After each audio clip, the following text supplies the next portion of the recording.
8 жителей Республики Коми из-за конфликта в самолете могли потерять свои билеты и вовремя не вернуться домой. 8 декабря один из пассажиров рейса Сочи-Москва перед взлетом устроил скандал.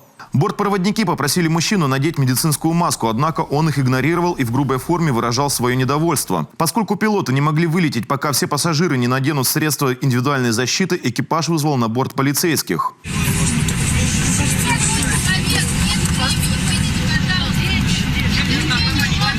Мужчину удалось вывести из самолета лишь спустя 2 часа. Все это время остальные пассажиры оставались на борту и наблюдали за конфликтом. У некоторых еще до взлета из Сочи уже началась регистрация на следующий рейс из Москвы в Сыктывкар. После приземления вынужденно опоздавших встречали сотрудники аэропорта. И работник аэропорта, получается, стоял уже с табличкой «Сыктывкар». Я смотрю, женщина туда подбежала. Ну, что-то не то, думаю, тоже мне стало интересно, подбежала туда.